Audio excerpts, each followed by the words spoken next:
Il parla ainsi, et le messager, Agriphante, ne lui désobéit point. Sans tarder, il lia sous ses pieds les belles sandales immortelles, en or, qui le portaient sur l'élément liquide ou sur la terre immense, aussi vite que les souffles du vent. Il prit la baguette, dont il endort, s'il lui plaît, les yeux des hommes, et en éveille d'autres de leur sommeil. Cette baguette aux mains, le fort Agriphonte prenait son vol. Ayant traversé la Pierie, il se laissa tomber de l'éther sur la mer, puis il s'élança au-dessus des flots sous la forme d'un goéland qui, dans les replis dangereux de la mer inlassable, chasse les poissons en mouillant ses fortes ailes dans l'eau salée. Sous cet aspect, Hermès se laissa porter par les vagues innombrables. Mais quand il eut atteint l'île lointaine, il sortit de la mer violette, et sur la terre, il allait jusqu'à ce qu'il eût gagné la grotte spacieuse où habitait la nymphe aux belles boucles. Il la trouva chez elle. Un grand feu flambait sur le foyer.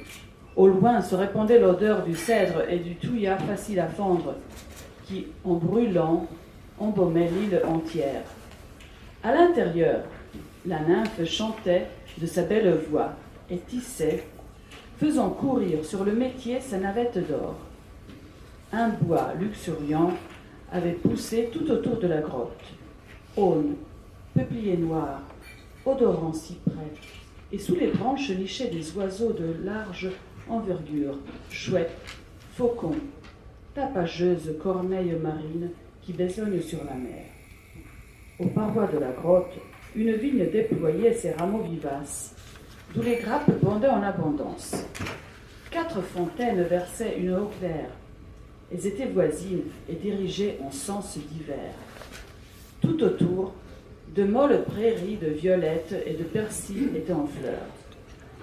Un immortel même, entrant là, se fut émerveillé du spectacle et réjoui dans son esprit. Le messager Agriphonte s'arrêta pour admirer. Mais quand son cœur fut satisfait de tout contempler, il entra sans tarder dans la grotte spacieuse.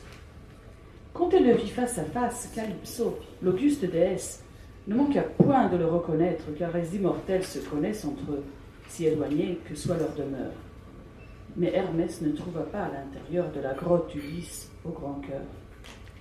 Assis sur le rivage, et toujours au même point, il pleurait, son cœur se brisant en larmes, gémissements et chagrins. Et sur la mer inlassable, il fixait ses regards en repentant des pleurs.